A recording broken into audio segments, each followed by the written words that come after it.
हिंदू धर्म में रक्षाबंधन का त्यौहार काफ़ी धूमधाम से मनाया जाता है।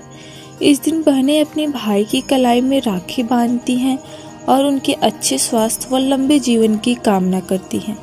दोस्तों, रक्षाबंधन का त्यौहार श्रावण मास की पूर्णिमा को मनाया जाता है। इस वर्ष रक्षाबंधन 3 अगस्त को मनाया जाएगा, जिसके लिए देश भर में तैयारियों में जुट गए हैं। वास्तव में रक्षाबंधन भाई बहन के अटूट प्रेम को समर्पित त्यौहार है, जो सदियों से मनाया जाता आ रहा है। आइए दोस्तों, जान लेते हैं रक्षाबंधन से जुड़ी कुछ धार्मिक और ऐतिहासिक कहानियों के बारे में। दोस्तों, यदि हम बात करें धार्मिक कहानियों के बारे में, तो भविष्य पुराण की एक कथा के अनुसार धरती की रक्षा के लिए देवता और असुरों में 12 साल तक युद्ध चला, लेकिन देवताओं को विजय नहीं मिली। दोस्तों, तब देवगुरु बृहस्पति ने इंद्र की पत्नी सची को श्रावण शुक्ल की पूर्णिमा के दिन व्रत रखकर रक्षा सूत्र बनाने के लिए कहा। इंद्रनी ने वह रक्षा सूत्र इंद्र की दाहिनी कलाई में बांधा और फिर देवताओं ने असुरों को पराजित कर विजय हासिल की। इसी तरह यदि हम ऐतिहासिक कहानी की बात करें, तो रक्षाबंधन पर हुमायूं और रानी कर्मवती की कथा सबसे अधिक याद की जाती है। कहा जाता है कि राणा सांगा की विधवा पत्नी कर्मवती ने हुमायूं को राखी भेजकर चित्तौड़ की रक्षा करने का वचन मांगा था। हुमायूं ने भाई का धर्म निभाते हुए चित्तौड़ पर कभी आक्रमण नहीं किया और चित्तौड़ की रक्षा के लिए उसने बहादुर शाह से भी युद्ध किया। दोस्तों, ऐसे बहुत सी कहानियाँ रक्षाबंधन बनाने के विषय में बहुत ही प्रचलित है। दोस्तों, वास्तविक रूप से रक्षाबंधन का अर्थ रक्षा का बंधन होता है, अतः ऐसा बंधन जिससे रक्षा प्रदान होता हो। बहनें इसी उद्देश्य से अपने भाई की कलाई में राखी बांधती हैं, जिससे उनका भाई उनकी मुसीबतों में उनकी रक्षा करे।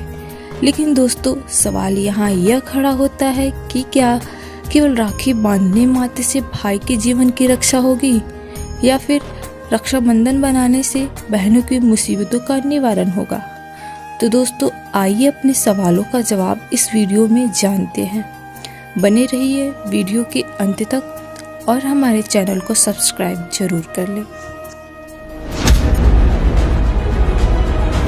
इस रक्षाबंधन की क्या आवश्यकता है, क्यों इसको हम मना रहे हैं? अब रक्षाबंधन का उद्देश्य क्या है कि भाई राखी इसलिए बांधते हैं कि वो हमारी रक्षा करेगा, और भाई की रक्षा कौन करेगा? हम सब का रक्षक कबीर साहब है। कबीर परमेश्वर पूर्ण ब्रह्म परम अक्षर ब्रह्म। ये इस तरह के जो रीति रिवाजें हैं, ये हमें पीड़ित करने के लिए है, हमारे को एक दूसरे से दूर करने वाली है।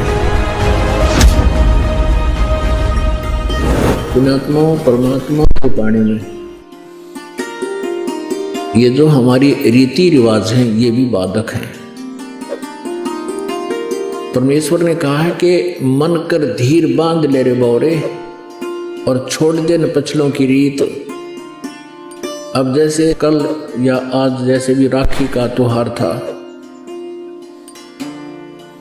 रक्षाबंधन का त्योहार था। इस रक्षाबंधन की क्या आवश्यकता है, क्यों इसको हम मना रहे हैं?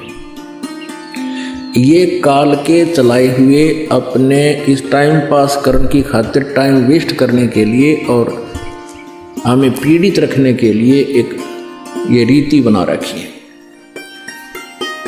अपनात्मा इस ज्ञान से परिचित होने के बाद हमारी आंखें खुल जाती हैं, और जो समझदार बच्चे हैं वो इस बात को स्वीकार कर लेते हैं कि संत जो कहते हैं परमेश्वर का आदेश होता है, तो फिर वो स्वीकार कर लेते हैं, फिर वो समाज की नहीं मानते हैं।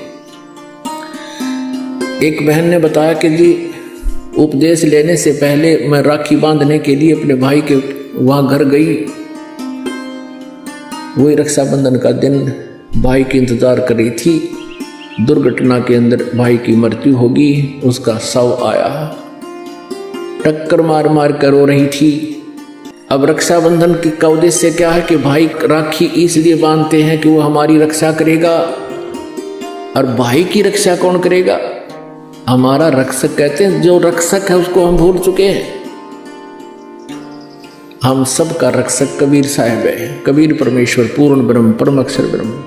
हम सब ने भाई और बहनों ने मिलकर परमेश्वर कबीर जी का रक्षाबंधन बांधना चाहिए, राखी, ताकि भाई और बहन दोनों का रक्षक हो जाए। कबीर साहब को रक्षाबंधन कैसे बंधेगा? हम उसकी शरण में आ जाएंगे। और जो जाकी शरणा बसे ताको ताकी लाज, जल सो ही मछली चढ़ जा बह जाते गजराज। हमने अपने परमात्मा को राखी बांधनी चाहिए। और दूसरा एक और दुख पैदा करती है ये रक्षाबंधन का दिन, जिन बहनों का भाई नहीं, अब वो रोती हैं पिछले कमरों में बैठ के अकेली, आए हमारा भाई को नहीं, हम किसके राखी बांधेंगे? कोई चाचा के, कोई ताऊ के, कोई मामा के भाइयों की मुंह की तरफ ताकेंगे हैं। और फिर वो न सोचेंगे या पैसे लेने की मारी यहाँ आ जाती है, चाहे ना कहें पर अंदर में जरूर अवश्य होगा, ऐसा होगा। और हमने ऐसा ना करना है। हमने अपने ऊपर कर्जा नहीं चढ़ाना किसी का। तो इसलिए हमने रक्षाबंधन का त्योहार कैसे मनाना है? परमात्मा का नाम ले लेना है।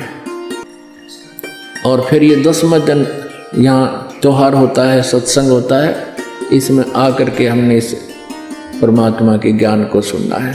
तो ये इस तरह की जो रीति रिवाजें हैं ये हमें पीड़ित करने के लिए है, हमारे को एक दूसरे से दूर करने वाली है। अब रिवाजें बन गई हैं कि बहन राखी बांधना आवेगी, उसको कुछ देना पड़ेगा, एक मजबूरी सी बन गई। तो ये भी हमारे नाते में दरार पैदा करती है। तो पुण्यात्माओं, जिन्होंने परमात्मा पाना है तो परमेश्वर के विधान को अपनाना ही पड़ेगा।